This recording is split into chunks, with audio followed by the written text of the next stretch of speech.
Amis historiens, amis historiennes, bonjour, ravi de vous retrouver pour cette nouvelle vidéo. Et aujourd'hui, nous allons parler du roi Louis XV. Il est né en 1710, il est mort en 1774.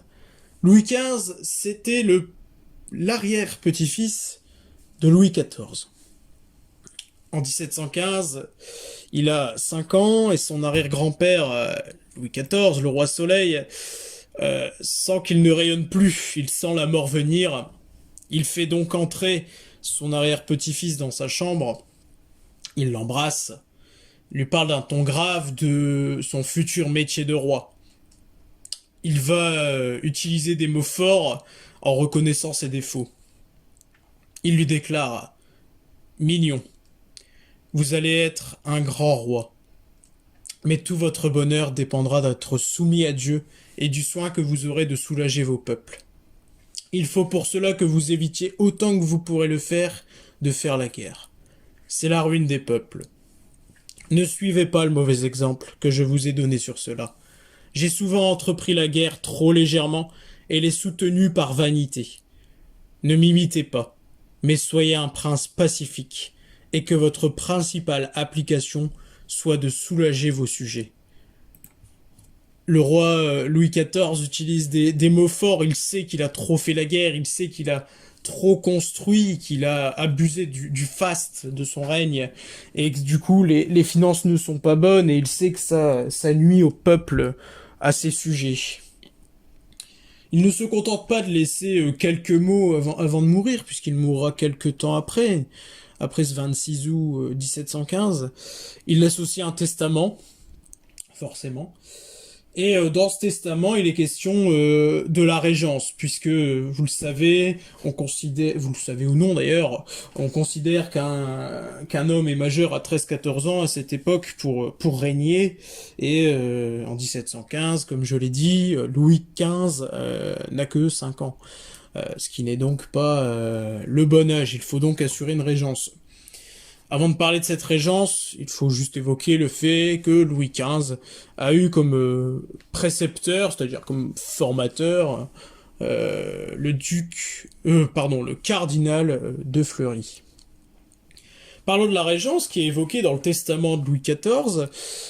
Elle est confiée au duc d'Orléans, Philippe, mais le roi Louis XIV est méfiant et prudent, et il y a des conditions avec des prérogatives limitées, car il s'agit d'une régence et non pas d'un règne.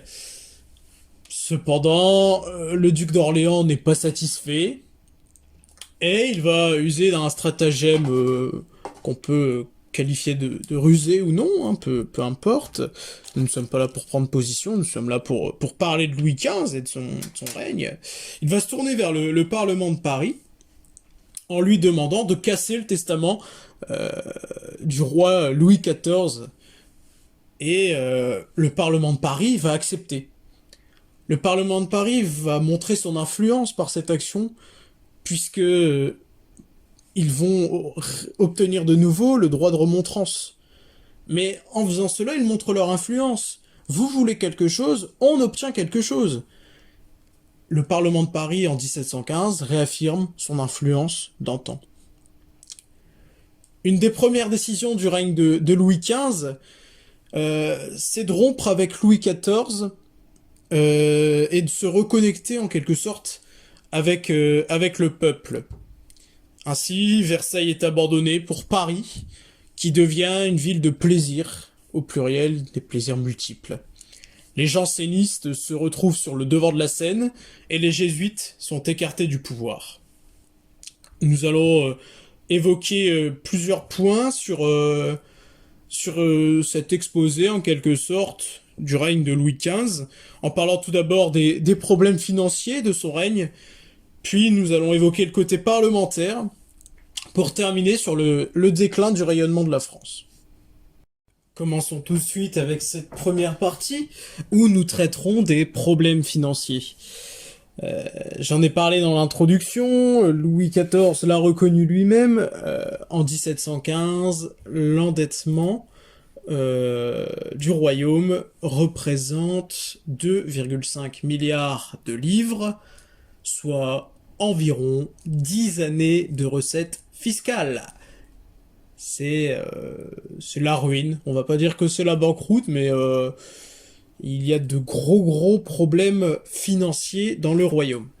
C'est la raison pour laquelle le régent, donc Philippe d'Orléans, va se tourner vers un banquier écossais du nom de John Lass, c'est ainsi qu'était prononcé son nom à l'époque, même si ça s'écrit Low, qui préconise tout simplement la mise en place de billets en considérant tout simplement que ce billet, cette feuille de papier, a une valeur en or ou en argent.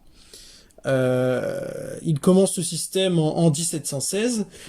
Cette année-là, d'ailleurs, il décide de fonder une banque qui, dès 1718, va devenir quasiment une banque d'État.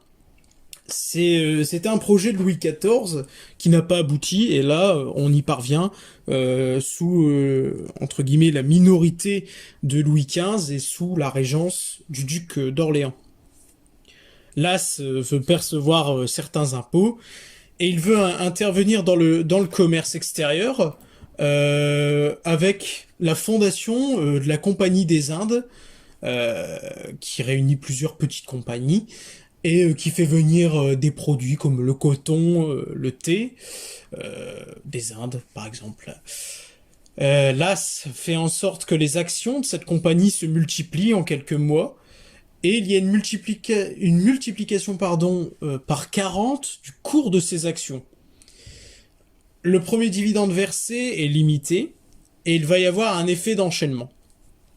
En 1720, donc 4 ans après la mise en place de ce système de billets et de ce système boursier finalement par l'As, nous sommes à Paris dans la rue Quincampoix, c'est très précis. Les gens vont vouloir vendre leurs actions, forcément, puisque elles montent en flèche. Le souci, c'est que c'est comme la bourse actuelle, tout le monde veut vendre d'un seul coup. Donc il y a une baisse du cours des actions. C'est le principe même de l'économie actuelle. Et il y a même des bagarres, il y a des empoignades, les gens voilà, sont nerveux. On est passé finalement d'un espoir de réduire la dette, ce qui est un peu le cas, à une frayeur finalement, et il n'y a pas suffisamment d'or et d'argent. Trois conséquences à cela. Le système de l'As est en faillite, le banquier et économiste écossais s'enfuit, et les Françaises et les Français vont être dubitatifs vis-à-vis du système de billets de banque. Nous avons évoqué les problèmes financiers du royaume, parlons maintenant, dans cette deuxième grande partie, de la contestation des parlementaires. Avant cela, évoquons quelque chose d'heureux dans la vie des gens, un mariage. En 1725, 2 ans après la majorité, entre guillemets, puisque Louis XV, en 1723, n'a que 13 ans, 2 ans après sa majorité royale, il épouse Marie Lesinska, qui est la fille de l'ancien roi de Pologne, Stanislas Lesinski. Euh, En quelques mots, cette femme est la dernière grand-mère des 3 derniers rois de France, Louis XVI, Louis XVIII et Charles X. Euh, voilà, donc c'est une Polonaise qui devient reine de France. Parlons maintenant, après cette aparté entre guillemets heureuse de la contestation des parlementaires, et Louis XV est à leurs yeux pas à la hauteur, ce n'est pas le personnage attendu pour diriger le royaume. Et Louis XV va se tourner vers son précepteur, qui n'est d'autre que le cardinal de Fleury, pour devenir son premier ministre. En 1739, la dette est comblée. Ça peut être attribué au travail de Fleury, qui est quelqu'un qui est attaché à la stabilité de la monnaie, euh, qui va rester stable jusqu'en 1789, année du début de la Révolution. Fleury va décéder en 1743, et les ministres ne sont pas au niveau, les autres ministres. Il y a des dépenses qui ne doivent pas être là, qui sont inopportunes. à cause, entre autres, de Madame de Pompadour, qui est la maîtresse officielle du roi. À ce moment-là, du coup, Machaut est contrôleur des finances, vous le voyez sur le diaporama, entre guillemets. Avant cela, il était intendant de la province de Hainaut, dans la ville de Valenciennes. Ça me tenait à cœur de le préciser. Ce contrôleur des finances va préconiser d'instaurer un impôt de 5% sur les revenus, payable par tous. C'est quelque chose qui va irriter les magistrats du Parlement de Paris. Louis XV va néanmoins le soutenir, il va soutenir Machaut, avant finalement de l'abandonner, puisqu'il se rend compte que c'est impopulaire. Les parlementaires se disent donc qu'ils ont réussi à faire plier cette volonté de réforme. Antoine de La Valette, un jésuite, est le supérieur des jésuites dans les Antilles françaises. Il s'est lancé dans des manœuvres économiques avec des revers et des déboires. Il fait face au tribunal qui considère que l'ordre des jésuites doit payer. Le tribunal réuni vient à en contester les constitutions, donc ce sont les règles qui régissent la vie des jésuites, car on nous dit que les jésuites doivent être pauvres, obéissants et chastes, mais il y a une obéissance spécifique, entre guillemets, au père général ainsi qu'au pape. Or, cette obéissance a été perçue comme une obéissance à une puissance extérieure au royaume de France. En 1764, le roi Louis XV, sous la pression des parlements, puisqu'il n'y a pas que le Parlement de Paris, il y en a plusieurs, interdit les jésuites. Les parlementaires, une nouvelle fois, estiment qu'ils ont gain de cause, mais le revers de la médaille, c'est qu'il y a un réel déclin du pouvoir royal. Maupeou, appelé aussi de son nom complet René-Nicolas de Maupeou, arrive dans l'entourage du roi, il est garde des sceaux, et il va essayer de mettre de l'ordre face à tous ces parlements qui prennent trop de puissance. Il ordonne, les 20 et 21 janvier 1771, l'envoi d'un mousquetaire auprès des magistrats qui font grève en fait. Cependant, quasiment la totalité refuse, et ils sont contraints à l'exil. Maupeou a soin de créer 6 conseils supérieurs pour rendre la justice à la place du Parlement de Paris. Maupeou redonne une cohésion au pouvoir, il redonne, si je puis dire, de la puissance face aux parlementaires qui contestent les réformes des gouvernements, entre guillemets, de Louis XV. Cependant, la fin de règne du roi est proche, puisque comme je l'ai dit, il règne jusqu'en 1774. Donc nous avons vu dans les 2 premières parties que sous le règne de Louis XV, il y a des problèmes financiers, bon, qui ne sont pas que de sa faute, évidemment, qu'il y a une contestation des parlementaires sur son règne et sur les réformes que, entre guillemets, ses ministres et autres conseillers veulent mener. Maupeou réussit à remettre une espèce de cohésion du pouvoir, mais le règne touche bientôt à sa fin, si on peut le dire comme ça. Mais on a également parlé de Stanislas Lesinski, le père de Marie Lesinska, qui redevient roi de Pologne. Car la Pologne est une monarchie élective en fait, c'est pas une monarchie à la française, et ce qui va permettre évidemment des liens de retour avec ce pays. En effet, Stanislas Lesinski avait été roi de Pologne de 1704 à 1709, et en 1733, il redevient roi de Pologne, ce qui permet un retour des liens. Cependant, c'est une monarchie élective. Qui dit élection dit entre guillemets politique, donc accord et désaccord. Les Russes et les Autrichiens ne sont pas d'accord. Et eux, ils vont décider d'imposer Auguste III sur le trône de Pologne. Une guerre va s'en suivre, et en 1738, un accord est trouvé entre les deux camps, entre guillemets, ceux qui sont pour Stanislas Lesinski, donc le père de la reine de France, et le camp d'Auguste III. Stanislas Lesinski va donc diriger la Lorraine, qui est, euh, qui est un duché, et dans l'accord qui est trouvé, ce duché deviendra français à la mort de Stanislas Lesinski. Très vite, les Autrichiens vont vouloir récupérer ce territoire, hein.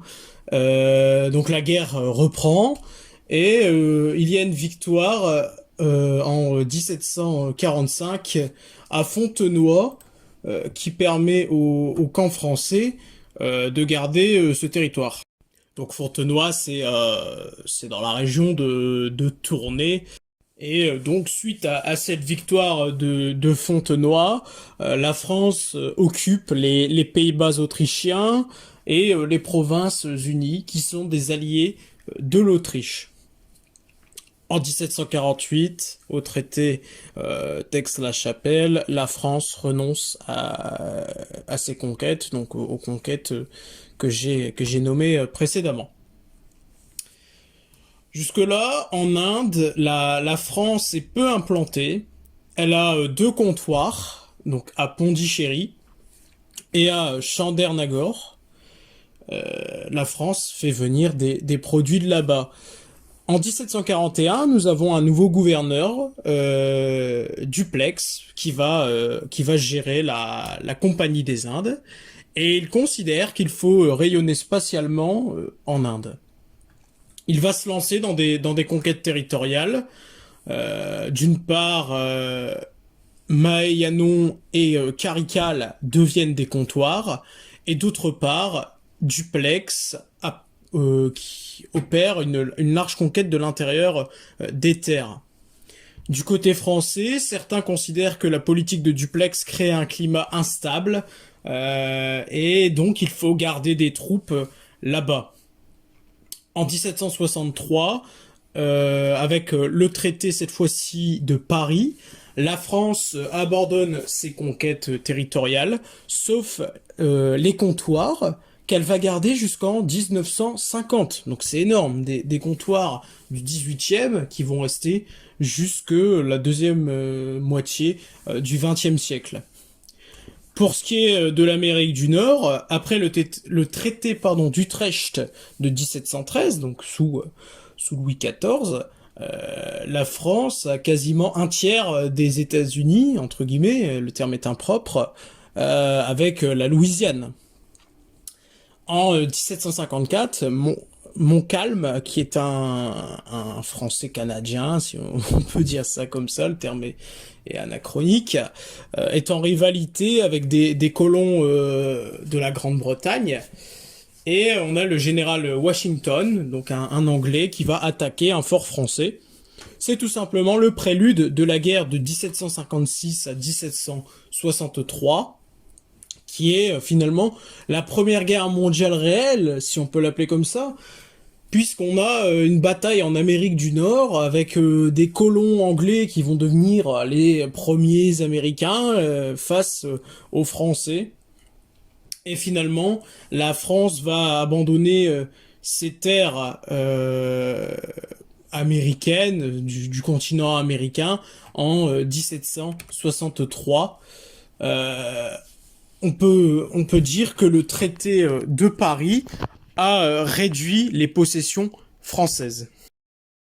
En guise de conclusion à cette vidéo sur le règne de Louis XV, nous pouvons dire qu'au cours de ce XVIIIe siècle, la France a été impliquée dans des combats en Europe centrale et dans la guerre de 7 ans, donc sur le continent nord-américain, pour pas ou peu de profit. ce qui a donné l'expression travailler pour le roi prusse, c'est-à-dire pour rien ou pour pas grand-chose. Euh, dans son règne, Louis XV a laissé d'autres gérer, nous l'avons vu dans cet exposé, je ne vais pas revenir dessus. Il a fait face à des problèmes financiers, il a fait face à une contestation vive des parlementaires, et il n'a pas eu un règne personnel, du moins pas autant que son arrière-grand-père, Louis XIV, qui a régné quasiment seul, même s'il était évidemment entouré. Le 10 mai 1774, le roi Louis XV meurt et les critiques sont vives, si vives que il y a la joie dans certaines rues de Paris et le cortège funèbre qui doit rejoindre Saint-Denis quitte Paris de nuit. On peut parler des critiques vives avec par exemple l'oraison funèbre de Louis XV qui est écrite, qui est un poème satirique. Je vais vous en lire quelques lignes. Te voilà donc, pauvre Louis, dans un cercueil à Saint-Denis. C'est là que la grandeur expire. On reconnaît quand même la grandeur du roi. Depuis longtemps, s'il faut le dire, inhabile à donner la loi. On montre qu'il était contesté par les parlementaires, entre autres. Tu portais le vain nom de roi, sous la tutelle et sous l'empire des tyrans qui régnaient pour toi. Étais-tu bon, c'est un problème qu'on peut résoudre à peu de frais. Un bon prince ne fit jamais le malheur d'un peuple qu'il aime, car on ne peut l'appeler bon un roi sans frein et sans raison, qui ne vécut que pour lui-même. Le poème satirique se poursuit, et Louis, qui était bien perçu par ses sujets au début de son règne, eh bien, va laisser la place à son petit-fils, qui n'est d'autre que Louis XVI, voilà, en 1774. J'espère que cette vidéo vous aura plu, j'espère que vous avez appris des choses. N'hésitez pas à me donner des avis, à me conseiller d'autres sujets de vidéo, à me faire des petites précisions si vous en avez sur cette vidéo. Évidemment, je n'ai pas tout traité du règne de Louis XV, je me suis contenté de parler de certains aspects. N'hésitez pas à partager cette vidéo, à mettre un pouce bleu, ça ferait plaisir. Et je vous dis à très bientôt pour de nouvelles vidéos historiques.